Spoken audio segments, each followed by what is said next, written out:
अस्सलाम वालेकुम दोस्तों, कैसे हैं आप सब। मैं ज़बीना फ़याज़ एक बार फिर आपके साथ मैं शुरू कर रही हूँ एक और नई नावल। लेकिन नावल शुरू करने से पहले हमेशा की तरह यही कहूँगी कि अगर आप मेरे चैनल पर नए हैं तो इसे सब्सक्राइब कर लीजिए, बेल आइकन को ज़रूर दबा दीजिए और कहानी पसंद आए तो अपने कॉन्टैक्ट्स में शेयर करना ना भूलें। मैं लाई हूँ एक और नई कहानी जिसका नाम है मोहब्बत की जीत। ये मोहब्बत के बदलते रंगों को बयान करती हुई बहुत ही प्यारी कहानी है। उम्मीद करती हूँ आप लोगों को ज़रूर पसंद आएगी। इसके राइटर है मोहम्मद शोएब। तो शुरू करते हैं मोहब्बत की जीत पार्ट 1। शहनाइयों की आवाज़ उसके कानों में गूंज रही थी। पास बैठी लड़कियां एक एक करके रुखसत हो चुकी थी। अब वो कमरे में बिल्कुल अकेली थी। कुछ लम्हों के बाद सबने लौट आना था और उसको इस बंद कमरे से ले जाकर सबके सामने लाल गुलाब से सजी डोली में रुखसत कर देना था। रुखसती का सोच सोचकर उसके हाथों में लर्जिश हो रही थी। आंखें जो सबके सामने आंसुओं का अंबार रोके हुए थी, सबके जाने पर ऐसे बरसना शुरू हुई जैसे तूफानी रात में मीना बरस रहा हो। एक के बाद एक आंसू गिरता जा रहा था। लाल रंग का हसीन और जमील जोड़ा, कलाइयों में पहनी लाल रंग की खनखनाती चूड़ियाँ, हाथों में लगी लाल रंग की मेहंदी जिसमें कहीं उसके होने वाले साजन का नाम भी लिखा हुआ था।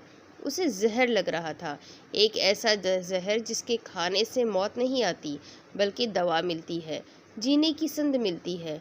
मगर इसे ये संद नहीं चाहिए थी, उसे मौत चाहिए थी, सिर्फ और सिर्फ मौत। मगर मौत इससे कोसों दूर थी, कहीं के बासियों की किस्मत में शायद लिखी हुई थी। उसे मरने के लिए मीलों का फासला तय करना था, लेकिन वो ये फासला तय करने से कासिर थी। सफ़र करने के लिए हिम्मत चाहिए, हौसला चाहिए, मगर इसमें ना तो हौसला था और ना ही चलने की सख्त बाकी थी। बैंड बाजे की मुसलसल आवाज़ तेज़ होती जा रही थी और उसकी रूह को घायल कर रही थी। एक के बाद एक ज़र्ब लग रही थी। ढोल बाहर बज रहा था मगर इसकी चोट इसके दिल पर लग रही थी, एक के बाद एक चोट। वो ना तो कुछ कह सकती थी और ना ही कुछ सह सकती थी, बस दुआ कर सकती थी जो आसमान से टकराकर वापस आती मालूम हो रही थी। दूसरी तरफ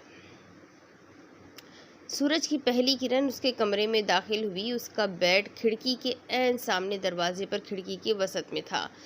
सफ़ेद पर्दे की जालियों को चीरती सूरज की रोशनी अब उसके चमकते चेहरे पर पड़ने लगी। उसने अपने सर के नीचे से तकिया निकालकर मुंह पर रख लिया, मगर अगले ही लम्हे साइड टेबल पर रखे मोबाइल पर अलार्म बजने लगा। बड़बड़ाते हुए पलटी और अपना दायां हाथ मोबाइल की तरफ बढ़ाकर मोबाइल उठाया। क्या है ये, अलार्म भी ना। गुस्से में अंदाजे से अलार्म बंद किया और दोबारा साइड टेबल पर रखने की भी जहमत ना की और वहीं बेड पर दे मारा। अभी उसने पलटना ही चाहा था कि उसकी नज़र सामने सियाह रंग की वॉल क्लॉक पर पड़ी जो हंसता हुआ 8 बजने का ऐलान कर रहा था। क्लॉक को 8 बजाता देखकर उसकी आंखें फटी की फटी रह गई। उसने लिहाफ को एक ज़ोरदार झटके से बेड के नीचे फेंका और फौरन वार्डरोब से की तरफ दौड़ी। जल्दी से एक सूट हैंगर से निकाला और वॉशरूम में तैयार होने चली गई। सिर्फ 2 मिनट में वो आईने के सामने बाल बनाने में मसरूफ़ थी। अम्मी, आपने मुझे पहले क्यों नहीं उठाया? मैंने रात कहा भी था कि आप मुझे 7:30 बजे उठा दीजिएगा।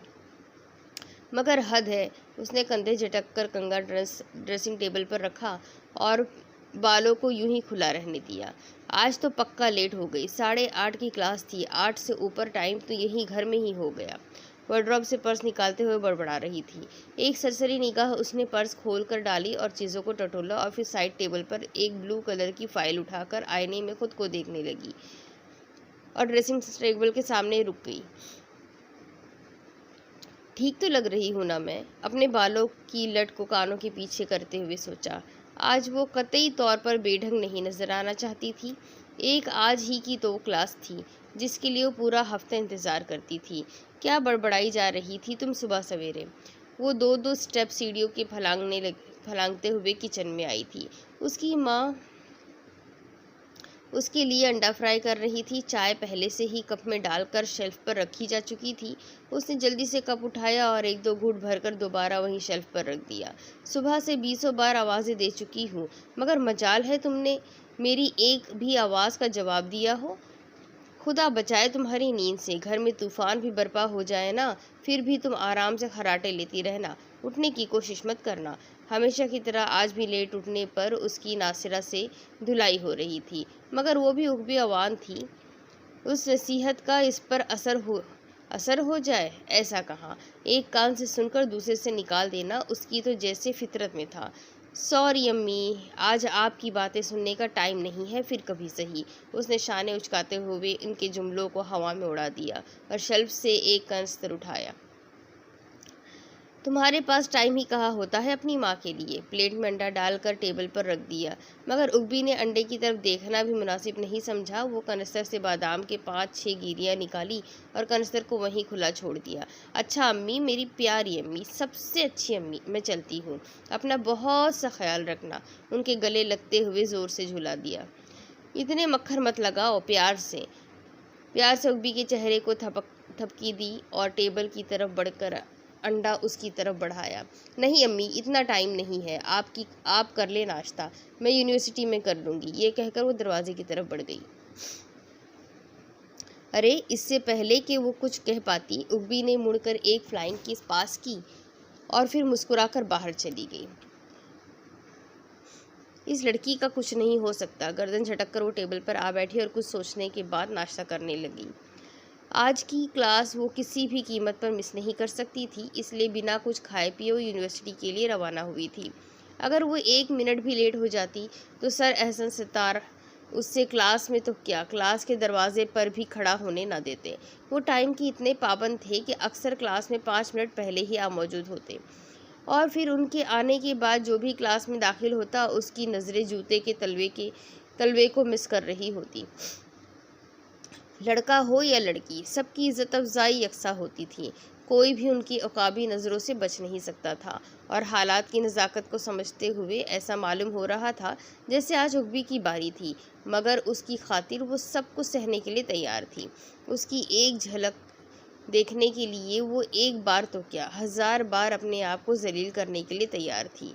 आखिर हफ्ते में एक ही तो क्लास हुई थी कंबाइन, जिसमें वो इसको जी भर के देख सकती थी, मगर आज लगता था वो उसे देख नहीं पाएगी। यूनिवर्सिटी के गेट पर खड़ी होकर उसने अपने मोबाइल में टाइम देखा तो 8:45 हो चुके थे। घर से वो पहले ही देर से चली थी और ऊपर से बस ने उसे मज़ीद लेट कर दिया था। उसने गेट से डिपार्टमेंट का 5 मिनट का फासला सिर्फ 2 मिनट 30 सेकंड में तय कर दिया। डिपार्टमेंट के सामने पहुंचकर उसने एक लंबा सांस लिया। उसका चेहरा पसीने में भीग चुका था, सुलझी हुई जुल्फ़ें भी किसी कदर उलझ चुकी थी। अब लैब में जाने की इसमें सख्त बाकी ना रही। उसका दिल चाहा कि वहीं बैठ जाए और सुख का सांस ले, मगर उसे अभी लैब में जाना था। डिपार्टमेंट में दाखिल होने के बाद उसे मज़ीद 3 स्टेप उतरने पड़े। डिपार्टमेंट भी 90 की दहाई का बना हुआ था, आधा ऊपर आधा नीचे। वो दीवार का सहारा लेकर नीचे उतरी और डरते डरते लैब के दरवाजे पर आ खड़ी हुई। आओ आओ मिस उकबी अवान, डरने की कोई बात नहीं। आज तुम्हारी किस्मत अच्छी है जो सर से इज्जत अफजाई का इतना अच्छा चांस तुम्हारे हाथ से निकल गया। उसको देखते ही पहले से क्लास में मौजूद फायक गोया हुआ। वो नादिया और संबल के साथ खुशगपियों में मसरूफ़ था। वैसे मैं भी सोचूं कि आज की क्लास मिस उकबी कैसे मिस कर सकती है। पूरे 18 मिनट लेट, और वो भी आज की क्लास में। सुंबल ने 18 मिनट पर जोर डालते हुए कहा, लेकिन वो उनकी बातों को किसी खातिर में नहीं ला सकती थी। उसकी नज़रें क्लास में मौजूद हर स्टूडेंट पर थी, हर चेहरे को टटोल रही थी कि शायद कहीं तो वो बैठा मिल जाएगा। 40 स्टूडेंट्स की क्लास में सिर्फ वही गैर हाजिर था। बेफिक्र रहो, आज नहीं आया वो। नादिया ने उसकी पीठ पर कोहनी मारी तो उसने गर्दन झटक दी। तुम्हें क्या मालूम मैं किसे देख रही हूँ। उसका लहजा भी शरीर था। ओहो, अब हमें तुम्हारी खसलत का मालूम नहीं होगा तो किसे होगा। सुंबल ने फौरन उसके कंधों पर बाजू धर दिए। उससे फायक ने शरारत की। ये सुनते ही तीनों ने एक ज़ोरदार कहकहा लगाया। तौबा है यार, तुम मेरे दोस्त हो या फिर उसके। उसने सुंबल के बाजू झटक दिए और अपना पर्स चेयर पर रखकर दूसरी चेयर पर बैठ गई। तुम्हारी हिम्मत कैसे हुई यहाँ बैठने की? तुम जानती नहीं हो ये उसकी जगह है। नादिया उसके पर्स को उठाकर बैठने लगी तो फायक ने फौरन टोका। ओह सच, भूल गई थी। वो उसको तंग करने का कोई भी मौका हाथ से जाने नहीं दे रहे थे। उनके लिए तो जैसे टाइम पास करने का एक नया टॉपिक था।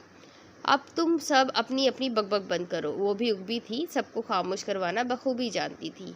ओह, अब हमारी बातें बकबक लग रही है, सुंबल ने उसके बालों की लटों को जो चेहरे पर आ रही थी पीछे करते हुए कहा। देखो तो मन में कितने लड्डू फूट रहे हैं, देखो। नादिया भी कोई कसर ना उठा रही थी। काश कोई हम पर भी इतना मरता, हमारे पीछे हमारा तस्करा करता। फाइक ने ठंडी आह भरते हुए अपने दोनों हाथ सीने पर बांध लिए। उसकी आंखें नादिया पर थीं। मरने के लिए कोई खूबी भी होनी चाहिए, नादिया ने भी टिक्का सा जवाब दिया। वैसे कुछ तो है उसमें। एक पल के लिए तो मेरा दिल भी फिसल गया था। उस पर क्या आंखें हैं यार, एकदम झील सी, नशीली, मदहोश, खुमारी का जहां आबाद किए हुए। जो एक बार इस खुमार के जहां को देख ले तो बस देखता ही जाए। सुंबल बीच में टेक लगाए उसकी तारीफों के पुल बांधने लगी। सब टुकटुकी बांधे उसके चेहरे को तक रहे थे। उसके चेहरे पर किसी किस्म का कोई तासुर न था। ओ हेलो, ये सब बातें करने का हक सिर्फ मेरा है, आई बात समझ में? चुटकी बजाकर उसे खामोश करवा दिया गया। बस इसीलिए तो मैंने सोचा छोड़ देते हैं बेचारे को उगबी के हाथों जलील होने के लिए। सुंबल ने फौरन बात का रुख बदला। उसने घूंसा मारने के लिए हाथ ही उठाया था कि सर एहसन सत्तार कमरे में दाखिल हो गए। उनके आते ही सब स्टूडेंट्स अपनी अपनी जगहों पर बैठ गए। कमरे का हल्ला गुल्ला खामोशी में तब्दील हो गया। पहले जो मछली मंडी बनी हुई थी, अगले ही लम्हे क्लासरूम की शक्ल इख्तियार कर गई। एहसन सत्तार साहब तो आम हालात में बहुत ही संजीदा लगते थे, मगर आज तो चेहरे पर भी गुस्से के आसार नुमाया थे। फाइक उगबी के साथ बैठने लगा तो उसने फ़ौरन उस जगह पर अपना पर्स रख लिया। मैं बैठने भी नहीं लगा, ज़ेरेला बड़बड़ाते हुए पीछे चेयर पर बैठ गया। उसकी बात पर नादिया और सुंबल हंस पड़े। जो उगबी के बाएं तरफ चेयर्स पर बैठी थी, जबकि दाएं तरफ की चेयर उसने खाली छोड़ी हुई थी। सर एहसन ने फाइल्स डाइस पर रखी और एक बेंच पर अटेंडेंस लगाना शुरू कर दिए। यही आदत उनकी दूसरे टीचर्स से मुख्तलिफ थी। बकाया टीचर्स अटेंडेंस पेपर सर्कुलेट को देते मगर ये खुद मार्क करते थे। इतनी भी बेएतबारी अच्छी नहीं, नादिया बड़बड़ाई। आखिर खुद भी वो इसी स्टेज से गुजर कर गए हैं। वो अच्छी तरह जानते हैं कि स्टूडेंट्स पर भी कभी भरोसा कर नहीं किया जा सकता। सुंबल भी कहाँ चुप रहने वाली थी, फ़ौरन उसकी बात का जवाब दिया। फाइक आंखें पेपर पर टिकाए वो अटेंडेंस लगा रहे थे। ये पहले टीचर थे जो स्टूडेंट्स को उनकी आवाज़ से ही पहचान लिया करते थे। यस सर, दाया हाथ उठाते हुए कहा। सर ने अटेंडेंस भी लगाना शुरू कर दी, पर वो तो अभी तक नहीं आया। खैरियत तो है ना, कहीं कुछ गड़बड़ तो नहीं? अगले ही लम्हे अपने ख्याल की तरदीद की। नहीं उगबी, क्या सोच रही है तू? खुदा खैरियत रखे। लेकिन आज से पहले तो वो कभी इतना लेट नहीं हुआ, फिर आज क्यों? हमेशा टाइम पर आता था, कहीं छुट्टी तो नहीं की? लेकिन वो तो आंधी तूफान में भी यूनिवर्सिटी आ जाता है, फिर आज? वो अपने ख्यालों में गर्क सिर्फ उसी के बारे में सोच रही थी। दाएं हाथ की उंगली से बाएं हाथ पर बेध्यानी से कुछ लिखते हुए उसकी नज़रें डिपार्टमेंट में दाखिल होने वाले दरवाजे पर टिकी हुई थी। उसकी परेशानी बढ़ती ही जा रही थी। उगबी, एहसन सत्तार ने कहा, मगर वो कहाँ सुनती। उसके कान तो दरवाजे से बाहर चलने वाले कदमों को सुन रहे थे, जिनमें वो उसको खोज रही थी। उगबी अवान, सर एहसन ने कदरे सख्त लहजे में कहा, मगर वो अब भी सुनने से कासिर थी। कहाँ होगा वो, अभी तक आया क्यों नहीं? उंगलियों को पटक रही थी। मिस, आप अपना नाम बताना पसंद करेंगी? आम लेक्चर्स में वो दूसरी या तीसरी कतार में बैठी थी, मगर सर एहसान सत्तार के लेक्चर में ख़ास उसके लिए वो पहली रो में बैठना पसंद करती थी। पहली रो में होने के बाद वो उसके पास आकर गोया हुए, मगर वो अब भी सुनने से कासिर थी। जल्दी से आ जाए। उसकी नज़रें बाहर देख रही थी। बाहर से तुम्हारी क्या बारात आनी है? सर एहसन सत्तार कभी भी इज्जत अफजाई करने में देर नहीं करते। Yes sir. पीछे से फाइक ने अपनी टांग उगबी के चेहरे पर मारी तो अपने सर पर एहसन सत्तार को देखकर फ़ौरन बौखला गई। उगबी के उल्टे जवाब पर कहकहो की आवाज़ क्लास में गूंजी, मगर ये गूंज ज़्यादा देर तक कायम न रह सकी। सर एहसन सत्तार की बारौब आँखों ने सबको खामोश करवा दिया। आई मीन नो सर, कहकहो की आवाज़ ने उसे अपनी गलती का एहसास दिलाया और वो झट नफ़ी में सर हिला दिया। क्या यस सर नो सर लगा रखी है? ध्यान कहाँ है आपका? उनका लहजा सख्त था। बाहर। एक बार फिर उसकी जबान फिसली। ये तो गई लड़की आज, सुंबल आहिस्ता से बड़बड़ाई। नादिया ने भी शाने उचका दिए। तो फिर आप भी बाहर चली जाए, बाहर का रास्ता दिखाते हुए उन्होंने कहा। सॉरी सर, उसे जैसे अपनी गलती का फिर से एहसास हुआ। आई से आउट ऑफ माई क्लास। वापस डाइस के सामने चले गए और अटेंडेंस लगाने लगे। उसके सामने मिन्नत समाजत करने का भी कोई फ़ायदा नहीं था। एक बार जिसे अपनी क्लास से निकाल देते वो स्टूडेंट तो बस वापसी की उम्मीद अपने दिल से निकाल ही देता। कम से कम इस क्लास के लिए तो उसे बाहर ही रहना पड़ता था। वो एक पल के लिए उसका ख्याल निकाल ही चुकी थी, मगर जैसे ही क्लास के दरवाजे पर पहुंची तो वो सामने था जिसकी खातिर वो निकाली जा रही थी। वो क्लास में आ रहा था, हमेशा की तरह सियाह पैंट शर्ट में मलबूस। आज भी वो उतना ही हैंडसम और स्मार्ट लग रहा था जैसे वो हमेशा से उसके दिल को लगता आया था। किसी को एक ही रंग में देखना आसान नहीं होता। पहनने वाला इस रंग से उगता है या ना उगता है, देखने वाला ज़रूर उगता जाता है, मगर इसकी शख्सियत इस रोल में बलातर थी। इस रोल का इतलाक इस पर नहीं होता था। पिछले 4 सालों से वो उसको इसी रंग में देख रही थी। सियाह पैंट, सियाह शर्ट। तुम्हारे पास कोई रंग नहीं है क्या, जो हर रोज़ एक ही कलर का सूट पहनकर आ जाते हो?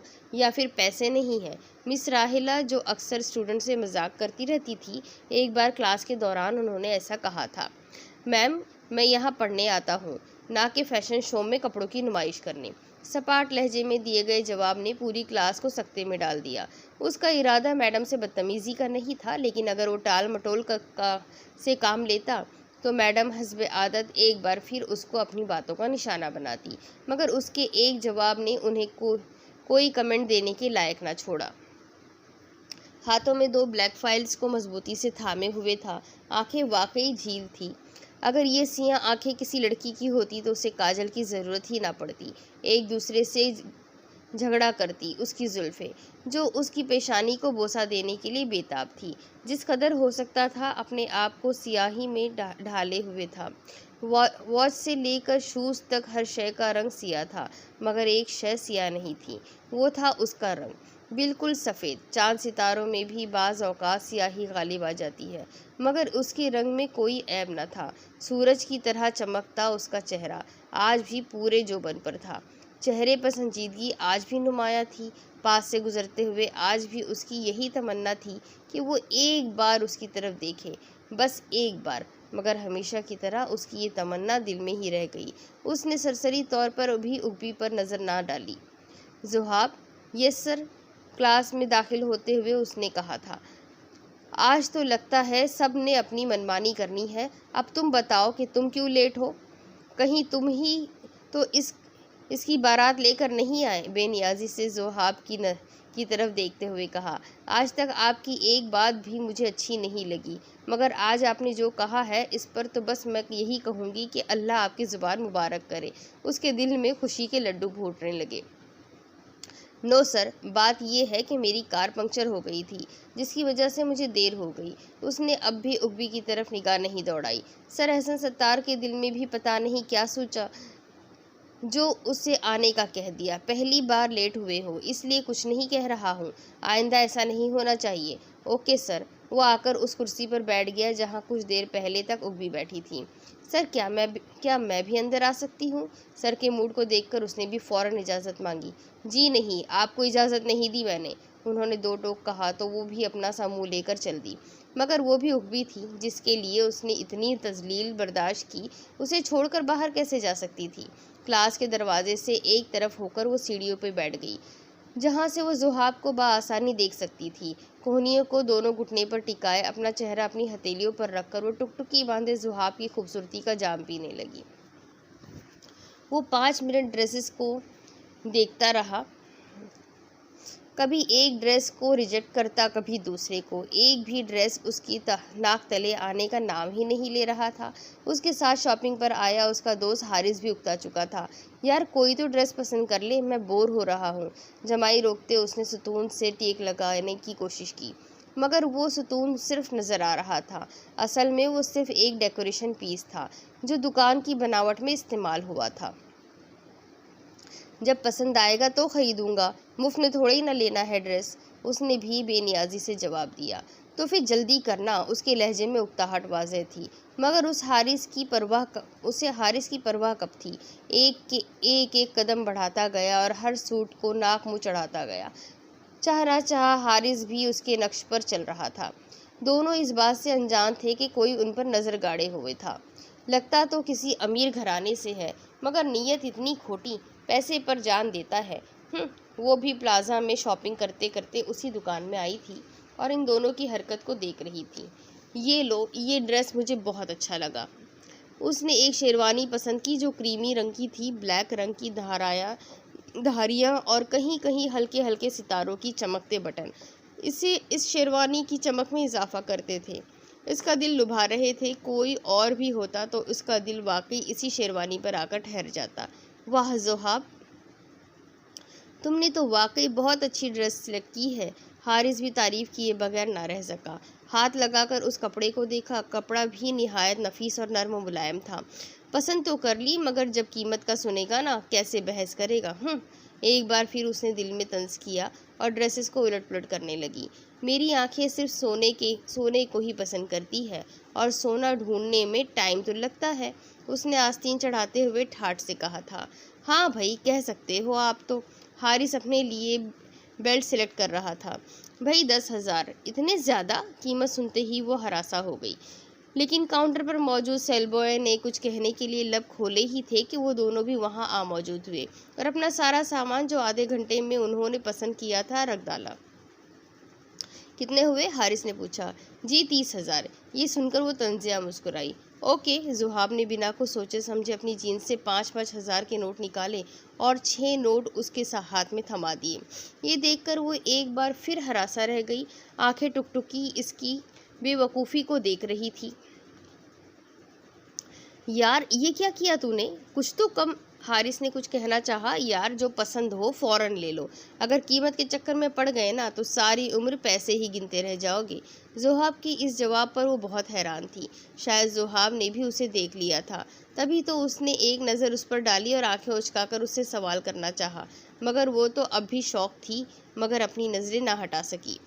यार, अब कुछ तो हेल्प कर दो मेरी। हारिस शॉपिंग बैग उठाए प्लाजा से बाहर आ रहा था, मगर ज़ुहाब अपनी ही धुन में जीन्स में हाथ डाले अब भी विंडो शॉपिंग कर रहा था। उनके जाने के बाद उसने फ़ौरन 10,000 रुपये निकाल कर दिए और उनके पीछे पीछे पार्किंग एरिया में चली गई। लाओ, मैं कार में रख देता हूँ। कार के पास पहुँचकर ज़ुहाब ने पेशकश की, मगर हारिस ने मुस्तरद कर दी। अब इतना बड़ा एहसान मैं कैसे ले सकता हूँ आपका? तंज का तीर उछाला। As you wish. कंधे उचकाते हुए ड्राइविंग सीट पर बैठ गया। वो अब भी टुकटुकी बांधे उसको ही देख रही थी और ये बात ज़ुहाब भी बखूबी जानता था, इसलिए अपना अंदाज ज़रा अलग सा रखा था और एक के बाद एक उसको अपने स्टाइल से मुतासिर कर रहा था। कहीं वो तुझ पर लट्टू तो नहीं हो गई? हारिस की नज़रें भी उकाब की तरह तेज़ थी, तभी उसका अनोखा अंदाज पर रख लिया। मगर ऐसा पहली बार तो नहीं हुआ था। आखिर बचपन के दोस्त थे, एक एक हरकत से वाकिफ़ था। कब कैसे किस तरह उसका रिएक्ट होता है उसके इल्म में था। अपनी तो पर्सनैलिटी ही ऐसी है, लड़कियां खुद ब खुद ही अपनी पर्सनैलिटी पर मरती है। उसने वजीह मुस्कुराहट से उसकी तरफ इस तरह देखा कि वो भी बाआसानी उसको देख सकती थी। फिर कितना सताने का इरादा है उसे? वो भी सिर्फ नाम का ही ज़ुहाब नहीं था, अपनी पर्सनैलिटी का खूब फ़ायदा उठाता था। लड़कियां उससे बात करने के लिए मरती थी, मगर वो भी अपने धुन में मस्त रहता और मक्खियों की तरह उनको इग्नोर करता रहता। देखता हूँ, शाने उचकाते हुए उसने जवाब दिया और फिर कार स्टार्ट करने के बाद पार्किंग एरिया से बाहर आ गया। उनके जाने के बाद उसके चेहरे पर कदरे मायूसी छा गई, मगर जल्द ही वो कार रिवर्स हुई। शायद वो कुछ भूल गए थे, मगर वो कुछ भूले नहीं थे। बंद शीशों में से एक हाथ बाहर निकला। वो उस हाथ को फ़ौरन पहचान गई। ये उसी का हाथ था। इस हाथ में एक पर्ची थी। पर्ची को हवा के सुपुर्द करने के बाद वो कार हवा के संग हो ली। आनन फानन उसका नामो निशान ही मिट गया। बस धूल थी जिसमें वो उसे ढूंढने के लिए दौड़ी। उस पर्ची पर क्या लिखा था वो जानना चाहती थी। उसके हाथों से शॉपिंग बैग गिर गए, मगर उसे परवाह न थी। उसकी नज़रें हवा के परों पर सवार एक पर्ची पर थी जिस पर कुछ लिखकर उसने फेंका था। मगर क्या? वो जानना चाहती थी। गर्द खत्म हुई तो पर्ची ज़मीन बोस हुई। उसने बिना झिझके उसे उठा लिया, गिर्द साफ की और हल्की सी मुस्कुराहट इस रास्ते पर डाली जहां से उसे वो कार गुजर गई थी। हाय सितम, कोई हमारे बारे में भी सोच ले, वरना किसी का तो हमें जलाकर खाक करने का इरादा है। फाइक कुर्सी को घसीटकर उग्बी के ऐन सामने बैठ गया। सुंबल और नादिया भी उसके साथ विराजमान हो गई। भाई, ये सितम ज़रीफ़ी किसी को ही नसीब होती है। सुंबल ने भी उसका साथ दिया। इन दोनों का मूड देखकर उग्बी ने गर्दन तानी और कोहनियों के बल अपने हाथों पर चेहरा टिकाया और तंजिया नजरों से दोनों को तकने लगी। ऐसे ना देखो वरना प्यार हो जाएगा। उग्बी की इस हरकत को भी फायक ने आड़े हाथों लिया। तुम पैदाइशी ढीठ हो या बनने की कोशिश करते हो? उग्बी ने भी हम जुमला किया। बस बस, खबरदार, जब फायक के बारे में कुछ कहा तो मैं खामोश हूँ। इसका मतलब ये नहीं कि तुम उससे जो मर्जी कहो, नादिया ने फौरन टोका। सच शुक्र, कोई तो हमारी हिमायत में बोला, फायक ने मस्का लगाने की कोशिश की। और क्या, ये सिर्फ मेरा हक है, सिर्फ मैं ही इसे ढीठ कह सकती हूँ। ये कहकर जैसे नादिया ने उसके गुरूर को खाक कर दिया। अब लगी कान के नीचे, उग्बी ने तमस्कराना कहा। तीनों लड़कियां हंसने लगी। एक मासूम सा लड़का 3 हसीनाओं से बर्दाश्त नहीं हो रहा ना, वो भी कोई नाम का फायक था। जुमलों को अपने कंट्रोल में करना बखूबी जानता था। हाँ, तुम और मासूम, ऐ खुदा, ये सुनने से पहले मुझे मौत क्यों नहीं आ गई? उग्बी ने फौरन जुमला कसा। वैसे अब तो तुम 3 नहीं 2 हसीनाओं के चुंगल में फंसे हो। ये कहो। सुंबल ने अपना जुमला जरा ठहर ठहर कर मुकम्मल किया। 2 क्यों? फायक का अंदाज इस्तफामिया था। वो सामने देखो, कैंटीन के बाहर से जोहाब चला आ रहा था। ओहो, तीनों की आंखें अब उग्बी पर मरकूज थी। अब इन निगाहों का मकसद क्या था, वो भला उग्बी से बेहतर कौन समझ सकता था। नाक मुँह चढ़ाते हुए वो झट खड़ी हो गई। जा रही हूँ, मुझे भी कोई शौक नहीं है तुमसे उलझने का। मसनूई गुस्से में कहते हुए वो जोहाब की तरफ बढ़ने लगी, मगर वो उसकी मौजूदगी से बेनियाज था। उसका होना या ना होना इसके लिए कोई मानी नहीं रखता था।